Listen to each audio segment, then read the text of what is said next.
Hello students, I hope you all are fine. My name is Manisha and I am your biology educator.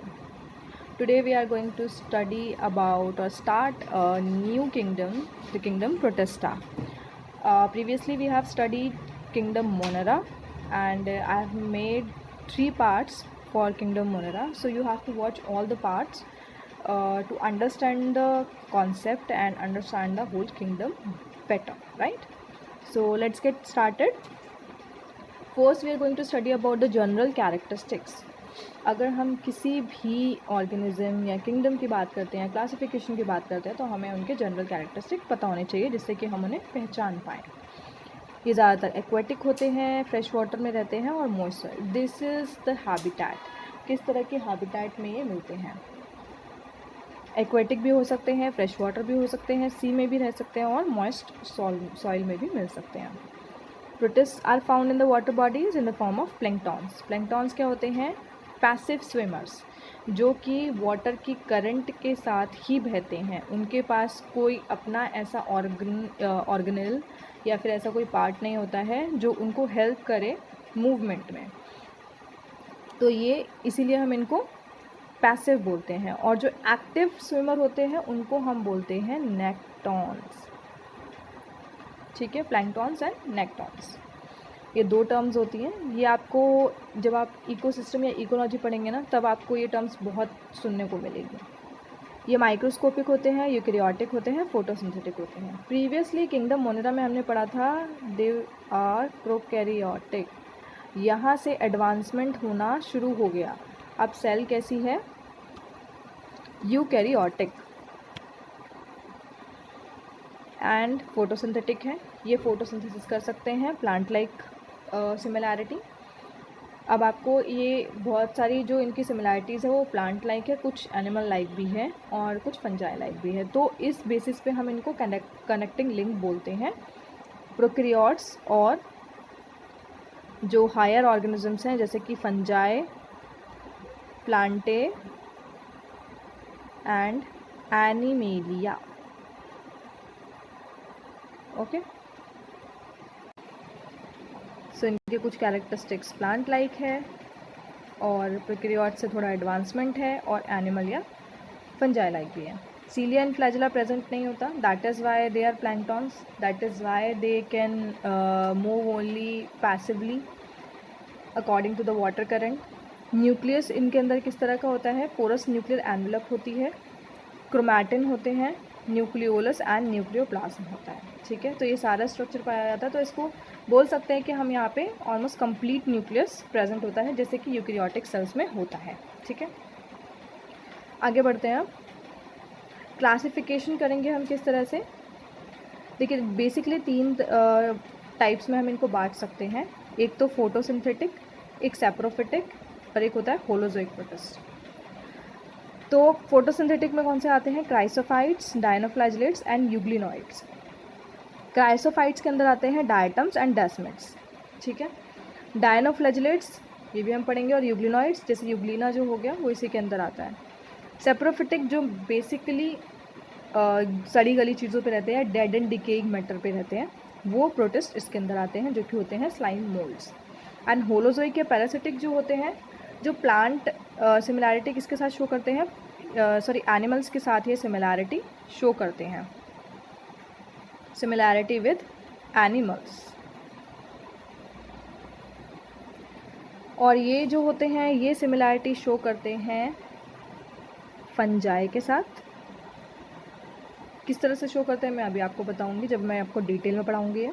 और ये ऊपर वाले photosynthetic है, तो ये किसके साथ सिमिलैरिटी शो करेंगे? ऑब्वियसली फोटोसिंथेटिक कौन होते हैं? प्लांट्स. तो आपको पता चला ना, ये तीनों तरह के किंगडम्स जो हैं उनके साथ सिमिलैरिटी शो करते हैं. तो यहाँ से एडवांसमेंट एक तरह से शुरू होता है और बाइफर्केशन शुरू होता है 3 किंगडम्स का. ओके, अब पढ़ते हैं आगे. पहला है डायटम्स. डायटम्स किस में आता है? फोटोसिंथेटिक में. ठीक है, या क्रायोसोफाइट्स के अंदर आता है ये. ठीक है, डायटम्स जो होता है ये 2n यानी कि डिप्लॉयड होता है. डिप्लॉयड सेल्स अगेन एक एडवांस फीचर है यूकैरियोटिक. सेल्स का, यूकेरियोटिक टाइप का।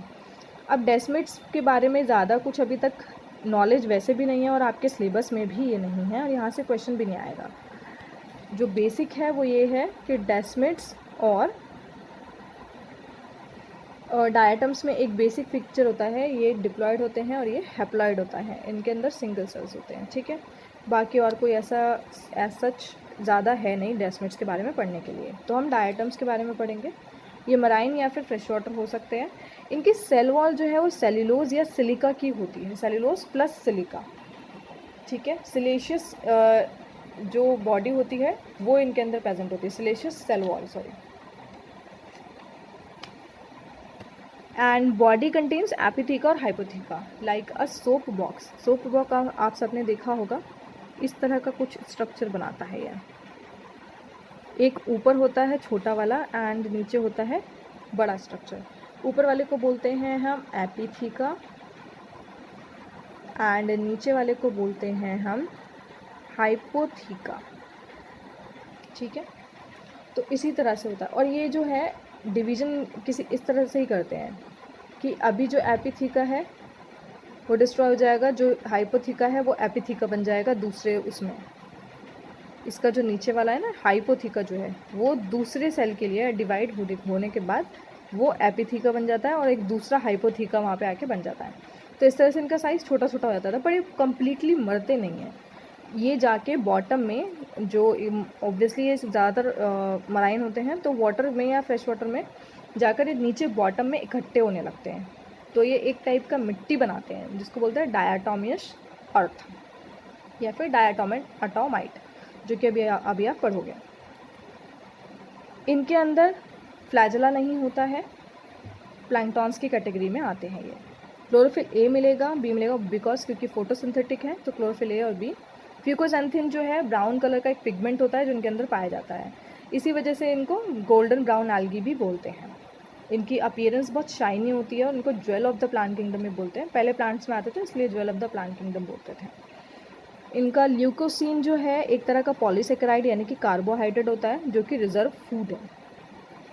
फिजन इनका जो एसेक्सुअल रिप्रोडक्शन होता है वो बाइनरी फिजन से होता है, मैंने आपको बताया। हाइपोथिका एपिथिका, जो अभी हाइपोथिका है वो दूसरे वाले डायटम के लिए एपिथिका बन जाएगा। फिर इसी तरह से ये वाला हाइपोथिका दूसरे वाले डायटम के लिए एपिथिका बन जाएगा, नया आएगा नीचे। फिर ये वाला इसी तरह से साइड में छोटे छोटे होते जाते हैं, ठीक है। साइज़ में छोटे छोटे होते होते होते एक स्टेज आती है जिसको बोलते हैं ऑक्सोस्पोर। अब भाई उसे ग्रो तो करना ही है ना, तो एक टाइम पे आके वो बिल्कुल चुन्ना सा छोटा सा हो जाएगा जो कि आगे फर्दर डिवाइड नहीं कर पाएगा। तो उसके बाद ये क्या बनाते हैं, ऑक्सोस्पोर। ऑक्सोस्पोर एक तरह का जाइगोट होता है जो इनको अपना जो स्ट्रक्चर है कंटिन्यू करने में हेल्प करता है। फिर बाद में फिर से वही एपिथिका और हाइपोथिका वाली सिचुएशन में आ जाते हैं, ठीक है। तो ये एक इम्पॉर्टेंट टर्म है ऑक्सोस्पोर। ये पूछा जा सकता है कि ऑक्सोस्पोर जो है वो किस किंगडम में या किस ऑर्गेनिज्म में बनते हैं या किस किंगडम में बनते हैं। तो क्योंकि स्पोर है तो ज़्यादातर लोग इसे फंजाई से कंफ्यूज कर सकते हैं, तो कंफ्यूज बिल्कुल नहीं होना है। ऑक्सोस्पोर जो है वो डायटम्स के जाइगोट को कहते हैं और ये मिलता है किंगडम प्रोटिस्टा में, ठीक है। अब आगे बढ़ते हैं, मैं आपको एक पिक्चर भी दिखा देती हूँ डायटम की।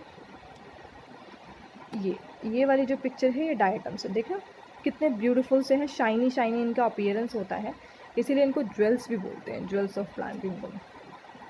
ये देखिए, ये सारे डायटम्स हैं, ये सारे डायटम्स हैं, खूबसूरत से दिख रहे हैं, सुंदर सुंदर से। चलिए आगे बढ़ते हैं, इकोनॉमिक इम्पॉर्टेंस पे आते हैं। इनकी इकोनॉमिक इम्पॉर्टेंस एक्चुअली इम्पॉर्टेंट है। ये चीफ प्रोड्यूसर्स होते हैं ओशन में।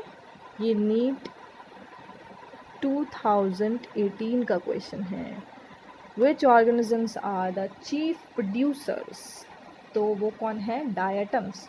मतलब सोचो, ज़्यादातर बच्चे जो होते हैं ना इनको टेकन फॉर ग्रांटेड ले लेते हैं, आगे वाले किंगडम में कितना ही पूछेंगे क्या ही आएगा, बट बेटा समझो these all are important. Question कहाँ से आ जाए आपको नहीं पता, तो हर एक चीज़ को ऐसा नहीं कि आपको रट्टा मारना है, पर समझना है हर एक टॉपिक को, हर एक चीज़ को, कुछ भी छोड़ना नहीं है। ओके, सो केमिकली ये इनर्ट होते हैं, इसीलिए इनको फिल्ट्रेशन ऑफ शुगर सिरप या एंटीबायोटिक्स बनाने में यूज़ किया जाता है। इनर्ट का मतलब क्या होता है? जो किसी भी केमिकल के साथ कोई रिएक्शन नहीं देते हैं वो केमिकली इनर्ट कहलाते हैं। तो ये केमिकली इनर्ट होते हैं। दे मेक डायटोमाइट, ये मैंने आपको बताया अभी, diatomaceous earth in the bottom of the water. तो ये क्या करते हैं? ये वाटर बॉडीज़ के बॉटम में जाके ना ऐसे इकट्ठे होने लगते हैं, पाइल बनाने लगते हैं, और यहाँ पे एक तरह की मिट्टी बन जाती है। बिकॉज ऑफ सिलिका प्रेजेंट होता है जो कि नॉन बायोडिग्रेडेबल या नॉन डिग्रेडेबल होता है, जो कि डिग्रेड नहीं होता। जैसे कि प्लास्टिक होती है, वो बॉटम में जाके इकट्ठा होती रहती है बट वो डिग्रेड नहीं होती है, उसी तरह से ये भी होता है। तो ये जो मिट्टी है इसका हम बहुत तरह से यूज़ करते हैं। इसको हम क्लीनिंग और एजेंट की तरह यूज़ करते हैं in toothpaste and metal polishes, because ये एक फ्रिक्शन देता है। सिलिका होता है ना, क्योंकि अगर आप रगड़ोगे, जैसे मान लो रेत को आप रगड़ रहे हो तो उसमें थोड़ा सा फ्रिक्शन होता है ना, दाने होते हैं थोड़े से, तो वही फ्रिक्शन, या अगर आप किसी चीज़ को साफ़ करो तो फ्रिक्शन की ज़रूरत होती है, आपको घिसना पड़ेगा तभी वो दूसरी चीज़ साफ़ होगी। तो वो रगड़ या फ्रिक्शन जो है वो ये मैटर प्रोवाइड कराता है, तो इसलिए इसको टूथपेस्ट या मेटल पॉलिशेस में भी यूज़ करते हैं। ये ऐड किया जाता है साउंड प्रूफ रूम्स को बनाने में, ठीक है। तो ये सारे इंपॉर्टेंट पॉइंट्स थे डायटम्स के बारे में। आई होप आप लोगों को क्लियर होगा। डेसिमेट्स हम इतना पढ़ते नहीं हैं, सिर्फ ये याद रख लेना कि वो यूनिसेलुलर, वैसे भी यूनिसेलुलर होते हैं, पहली बात तो यूनिसेलुलर होता है, ठीक है, और सिंगल हैप्लॉइड होते हैं। मीन्स डायटम्स जो हैं वो डिप्लॉयड होते हैं और डेसिमेट्स हैप्लॉइड। चलिए आगे बढ़ते हैं। अब आते हैं डायनोफ्लैजिलेटा पे। ये भी फोटोसिंथेटिक की कैटेगरी में आते हैं। फोटोसिंथेटिक प्रोटोजोन होते हैं, ये मोस्टली मराइन होते हैं। इम्पॉर्टेंट कंपोनेंट ये भी फाइटोप्लैंक्टन्स। फाइटो मीन्स क्योंकि ये एक तरह से फोटोसिंथेटिक है तो प्लांट का काम कर रहे हैं, बिकॉज ये फोटोसिंथेसिस कर रहे हैं। जो भी फोटोसिंथेसिस करते हैं वो फाइटो में आते हैं, मतलब प्लांट्स की तरह होते हैं। प्लैंक्टन्स का मैं आपको मतलब बता चुकी हूँ। यूनिसेलुलर होते हैं, मोटाइल होते हैं, बाईफ्लैजिलेटेड होते हैं, फोटोसिंथेटिक प्रोटिस्ट। इनका नाम ही इसी वजह से आया है बिकॉज इनके अंदर 2 फ्लैजिलास होते हैं, एक ट्रांसवर्स होता है और एक लॉन्जिट्यूडनल होता है, इस तरह से। अभी आपको मैं पिक्चर दिखाती हूँ, उससे आपको क्लियर हो जाएगा। ये देखिए, यहाँ पे आपको 2 फ्लैजिला, एक ये वाला है और एक ये लॉन्जिट्यूडनल वाला होता है। And this one is the transverse. और इस तरह से ये देखो, इसमें ना ये सेल वॉल है, ऊपर की सेल वॉल है, ठीक है। अब सेल वॉल किस तरह की बनी होती है? इसकी रिजिड होती है और made up of plates of cellulose, जैसा कि आप इसमें देख पा रहे होगे। ये देखो, ये दिख रही है ना, दूसरा कलर यूज़ करती हूँ तब आपको अच्छे से दिखेगा। ये देखो, ये जो है प्लेट्स हैं, ये सेल्यूलोज की प्लेट्स हैं जिससे ये बने हुए हैं। अलग अलग तरह के गायनोलॉक्स है, एक this is Gymnodinium, this is Peridinium and this is Glenodinium, ठीक है। अब वापस चलते हैं। इनके अंदर 2 फ्लैजिला होते हैं, ट्रांसवर्स एंड लॉन्जिट्यूडनल। ये मैं आपको बता चुकी हूँ। क्लोरोफिल ए और बी मिलता है इनके अंदर। और रिजर्व फूड क्या होता है? स्टार्च होता है। तो ये गायनोलॉक्स और जिम्नोडियम जो है वो एक तरह का रेड टाइड बनाते हैं। रेड क्यों बनाते हैं? Because they have the red pigment in their cell wall. तो इनके अंदर रेड पिगमेंट होता है जो कि एक रेड अपीयरेंस देता है पूरा, अगर ये ओशन में है तो पूरे ओशन को, पूरी जगह को, तो वो रेड टाइड कहलाता है। ये बायोल्यूमिनेसेंस शो करते हैं, मतलब ये चमकते हैं। और ये कौन सा है? इसका एग्जांपल है जो बायोल्यूमिनेसेंस शो करता है, वो है नॉक्टिलुका, ठीक है। नॉक्टिलुका की भी मैं आपको पिक्चर दिखाती हूँ, एक मिनट। ये रहा, दिस इज़ नॉक्टिलुका, इस तरह का दिखता है ये।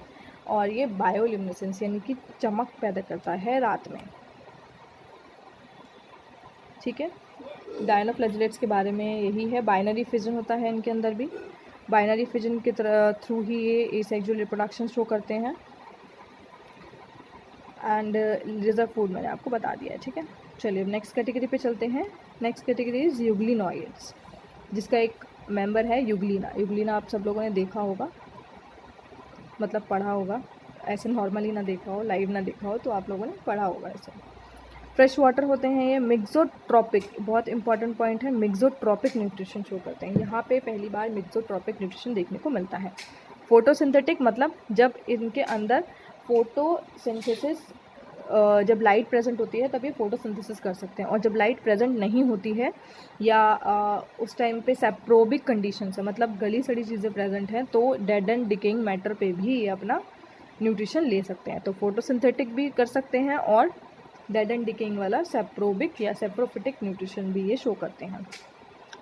यूनिसेलुलर होते हैं, फ्लैजिलेटेड होते हैं, एक तरह का यूनिसेलुलर होते हैं। वैसे ज़्यादातर इसमें जो है वो यूकैरियोटिक कैरेक्टर जो है उसमें यूनिसेलुलर नहीं होता, लेकिन यहाँ पे यूनिसेलुलर कैरेक्टरिस्टिक होता है। फ्लैजिलेटेड होते हैं, इनके अंदर भी 2 फ्लैजिला होते हैं। यूग्लिना आप सबने देखा होगा, इस तरह का कुछ स्ट्रक्चर बनाता है ये, और यहाँ से एक फ्लैजिला निकलता है और एक यहाँ पे छोटा सा होता है बॉटम पे, जो मतलब यहीं तक होता है, ऊपर तक ही होता है। तो ये 2 तरह के इसमें एक अनइक्वल फ्लैजिला होते हैं, ठीक है।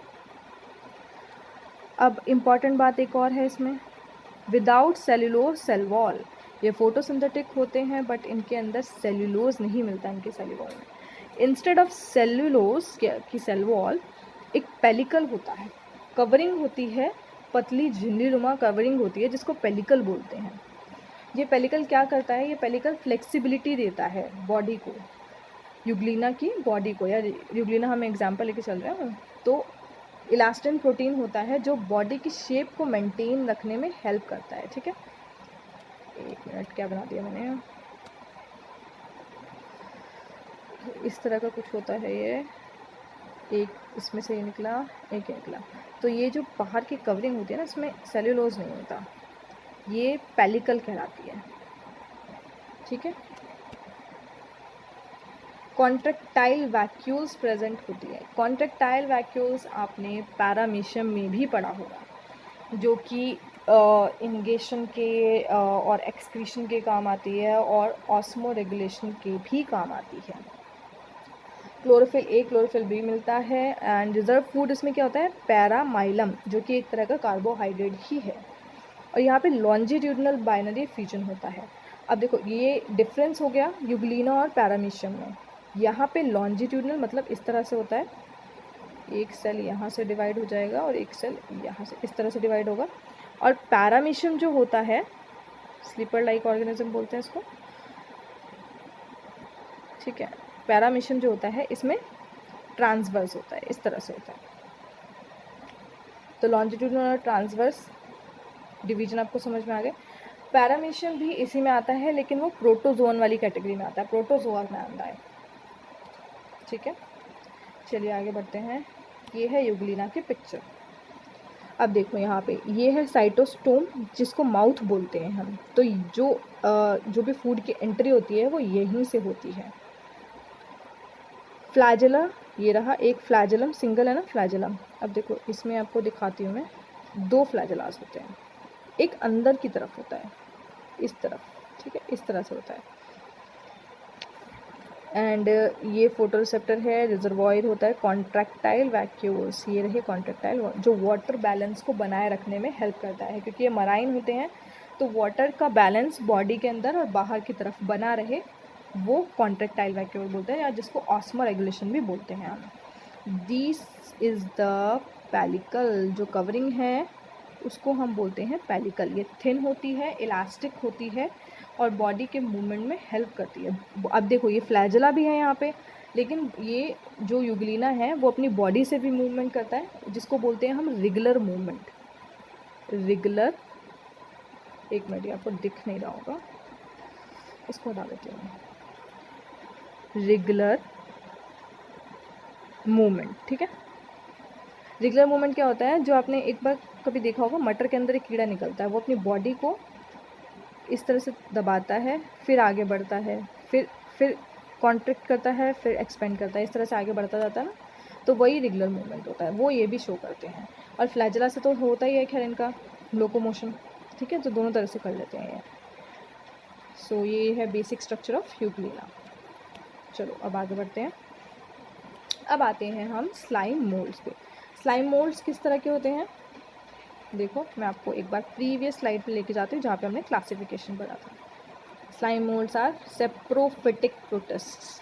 सेप्रोफिटिक यानी कि जो डेड एंड डिकेइंग सेल्स पे काम करते हैं या डेड एंड डिकेइंग सेल्स पे अपना न्यूट्रिशन लेते हैं। फंगस लाइक एनिमल्स होते हैं ये, जैसे कि फंगस होता है, फंगस के अब देखो फंगस हम इनको इसलिए बोलते हैं क्योंकि फंगस के अंदर ना, फंजाई के अंदर एक कैरेक्टर होता है स्पोर्स बनाने का, ठीक है। इस तरह से ये स्पोर्स बनते हैं ना, स्पोर बनाने का कैरेक्टरिस्टिक होता है। ये स्पोरेंजियम है, इसके अंदर बहुत सारे छोटे छोटे टाइनी टाइनी स्पोर्स होते हैं। वो स्पोर्स यहाँ पे भी बनते हैं, इसलिए इनको स्लाइम मोल्ड्स जो है फंगस की तरह या फंजाई की तरह सिमिलैरिटी जो है उनकी तरह लेके जाती है। Only spores have cell wall. अब ये जो इनकी बॉडी होती है, ये पूरा स्लाइम मोल्ड है, ठीक है, इस तरह से फैल जाते हैं एक किसी भी जगह पे। तो इनके जो स्पोर्स होते हैं सिर्फ उसी में सेल वॉल प्रेजेंट होती है, बाकी अगर ये जो अडल्ट ऑर्गेनिज्म होता है उस पर सेल वॉल प्रेजेंट नहीं होती, वो सिर्फ मेम्ब्रेन से घिरा हुआ होता है। जैसे कि पैलिकल था यूग्लिना में, वैसे इसमें भी स्मॉल थिन पैलिकल टाइप का स्ट्रक्चर होता है। Commonly found on dead and decaying leaves, twig, logs of wood. तो ज़्यादातर ये इन्हीं सब चीज़ों पे मिलते हैं, ठीक है। ये डायग्राम दूसरा है। अब आते हैं प्रोटोजोआ पे। प्रोटोजोआ, इनकी सिमिलैरिटीज़ किसकी तरह होती है? एनिमल सेल्स की तरह, क्योंकि इनके अंदर सेल वॉल प्रेजेंट नहीं होती है। तो सिमिलैरिटी क्यों है एनिमल सेल्स की तरह? क्योंकि एनिमल सेल में भी सेल वॉल प्रेजेंट नहीं होती है। ये हेटेरोट्रॉफिक होते हैं, पैरासिटिक होते हैं, सम आर फ्री लिविंग। तो न्यूट्रिशन के लिए दूसरे पे डिपेंड होते हैं। पैरासिटिक पूरी तरह से अपने होस्ट सेल पे डिपेंड होता है न्यूट्रिशन के लिए। कुछ जो है वो फ्री लिविंग भी होते हैं। अब इनको कैटेगरी के बेसिस पे बांटा गया, लोकोमोशन के बेस पे। Amoeboid protozoan, flagellated, ciliated and sporozoan. Amoeboid यानी कि अमीबा लाइक, ठीक है, जैसे ये है अमीबा। अमीबा लाइक जो होते हैं प्रोटोजोन, वो अमीबॉइड कैटेगरी में आते हैं। ये यूनिसेलुलर होते हैं, कॉन्ट्रेक्टाइल वैक्यूल इनके अंदर भी प्रेजेंट होता है, हेटेरोट्रॉफिक न्यूट्रिशन शो करते हैं।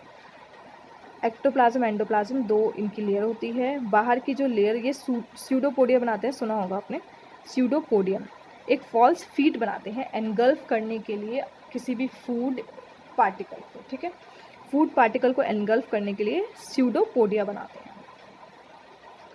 एंड न्यूक्लियस इनके अंदर प्रेजेंट होता है। तो ये बेसिक स्ट्रक्चर है अमीबा का, जिसके अंदर अमीबॉइड, जो कि अमीबॉइड प्रोटोजोन के अंदर आता है। नेक्स्ट है फ्लैजिलेटेड प्रोटोजोआ। फ्लैजिलेटेड प्रोटोजोन के लिए हम एक एग्जाम्पल का यूज़ करेंगे, ट्रिपैनोसोमा, ठीक है। नाम से पता चल रहा है इसके अंदर लोकोमोशन के लिए फ्लैजिला प्रेजेंट होगा। अमीबॉइड जो है वो अमीबा लाइक मूवमेंट शो करते हैं, वो अपनी बॉडी को कॉन्स्ट्रिक्ट करके ही अपना मूवमेंट शो करते हैं, ठीक है। यहाँ पे क्या है, यहाँ पे फ्लैजिला प्रेजेंट है मूवमेंट के लिए। ट्रिपैनोसोमा बहुत सारी बीमारियाँ करता है, जैसे कि स्लीपिंग सिकनेस हो गया, ट्रिपैनोसोमा गैम्बियंस जिसको बोलते हैं। तो उसके अंदर एक वेक्टर होता है ग्लॉसिना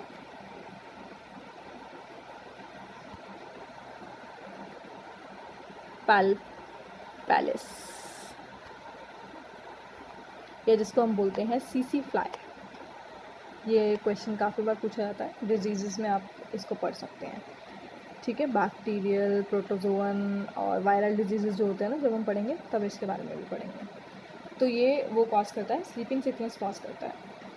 इनके अंदर फ्लैजिला होता है एंड बॉडी के ऊपर सेल वॉल प्रेजेंट नहीं होती है, बिकॉज ऑब्वियसली एनिमल लाइक हैं ये, एनिमल से सिमिलैरिटी शो करते हैं। इनके ऊपर पैलिकल होती है, ये देखिए पैलिकल होती है, ठीक है। एंड नेक्स्ट है सिलिएटेड प्रोटोजोवन। सिलिएटेड प्रोटोजोन का एक बहुत अच्छा एग्जाम्पल है पैरामीशियन, स्लिपर लाइक ऑर्गेनिज्म, जो कि इस तरह से होता है। आई थिंक आप सब लोगों ने ये देखा भी होगा, इस तरह का कुछ ऑर्गेनिज्म होता है। इसकी पूरी बॉडी पे ना छोटे छोटे सीलिया लाइक स्ट्रक्चर होते हैं, इस तरह से हेयर लाइक स्ट्रक्चर होते हैं, जिसको हम बोलते हैं सीलिया, ठीक है, पूरी बॉडी पर होते हैं ये, इसलिए इसको सिलिएटेड प्रोटोजोन बोलते हैं। इसके अंदर भी दो तरह की कॉन्ट्रेक्टाइल वैक्यूल्स होती हैं, ठीक है, कॉन्ट्रेक्टाइल वैक्यूल एंड इनके अंदर न्यूक्लियस भी दो तरह का होता है, माइक्रो एंड मैक्रो न्यूक्लियस। एक मिनट मैं आपको बता देती हूँ। ये है कॉन्ट्रैक्टाइल वैक्यूल, सॉरी, एंड यहाँ पे हमें दो तरह का न्यूक्लियस मिलता है, एक होता है मैक्रो न्यूक्लियस और एक होता है माइक्रो। तो ये बड़ा वाला क्या होता है, मैक्रो, एंड ये छोटा वाला होता है माइक्रो। ठीक है, बाकी सारी नॉर्मल स्ट्रक्चर्स इसके अंदर भी मिलते हैं, जैसे यूग्लिना के अंदर मिलते हैं वैसे इसके अंदर भी मिलते हैं। और ये कॉन्ट्रैक्टाइल वैक्यूल्स जो होती हैं वो ऑस्मो रेगुलेशन के यानी कि वाटर बैलेंस के काम आती है, और क्या कहते हैं जो इंगेशन या फिर डाइजेशन वगैरह के भी काम आती है। और सीलिया जो होते हैं यहाँ पे लोकोमोशन के काम आता है। तो लोकोमेट्री बेसिस पे ही हमने इनको डिफ्रेंशिएट किया है। ये सारे आते हैं इसके अंदर सिलियरी प्रोटोजोन के अंदर, और इसका जो डिवीज़न होता है वो ट्रांसवर्स डिवीज़न होता है। ठीक है, नेक्स्ट है स्पोरोजोन, इसको हटा देते हैं। Last one is sporozoan. नाम से पता चल रहा होगा, स्पोरोजोन यानी कि कुछ स्पोर लाइक बनेगा या स्पोरोजोइड्स बनते हैं। बेसिकली इसके अंदर अगर आप एग्जांपल लो तो प्लाज्मोडियम का हम एग्जांपल ले सकते हैं। प्लाज्मोडियम जो कि एनाफिलीज जो मलेरिया कॉजिंग होता है, एनाफिलीज फीमेल एनाफिलीज उसका स्टेज होता है। ठीक है, उसका लार्वल स्टेज होता है जो कि बहुत तरह का बीमारियाँ शो करता है, जो बेसिकली मलेरिया करता है। ठीक है, स्पोरोजोन कैटेगरी में ज़्यादातर एंडोपैरासाइट्स ही होते हैं जो कि किसी होस्ट के अंदर रहते हैं, तो ये एंडोपैरासिटिक होते हैं मोस्टली, जैसे कि प्लाज्मोडियम का हमने एग्जांपल लिया जो कि मलेरिया कॉज करता है। और न्यूट्रिशन इनका पैरासिटिक होता है, ये अब्जॉर्बेंट होते हैं, अब्जॉर्ब करते हैं अपने होस्ट के अंदर रहकर। इनकी लाइफ साइकिल जो है या फेज़ जो है वो दो तरह की हो सकती है, मतलब इसके अंदर होस्ट जो है वो दो भी हो सकते हैं और एक भी हो सकता है। अगर एक होस्ट है तो उसको हम बोलते हैं मोनोजेनेटिक, और अगर किसी प्रोटोजोन की या स्पोरोजोन की स्टेज में दो होस्ट आते हैं तो उसको हम बोलते हैं डायाजेनेटिक। ठीक है, डायाजेनेटिक अगर दो आ रहे हैं तो। सो यहाँ पे एसेक्सुअल रिप्रोडक्शन जो होता है वो मल्टीपल फिजन होता है, ये बहुत जल्दी रैपिडली ग्रोथ करते हैं, रैपिडली मल्टीप्लाई करते हैं, और इनके अंदर सेक्सुअल और एसेक्सुअल दोनों तरह का फेजेस आते हैं या दोनों तरह के रिप्रोडक्शन हम देख सकते हैं। सो ये था बेसिक या किंगडम प्रोटिस्टा के बारे में। हमने किंगडम प्रोटिस्टा पूरा कर लिया है, इसके आगे हम नेक्स्ट किंगडम को अब करेंगे। सो आई होप आप लोगों को ये समझ में आया होगा। नेक्स्ट क्लास में हम नेक्स्ट किंगडम पढ़ेंगे, और आप मुझे कमेंट सेक्शन में बताइएगा कि ये कौन सा ऑर्गेनिज्म है जो ये पिक्चर में लगा हुआ है। Till then take care, goodbye, thank you.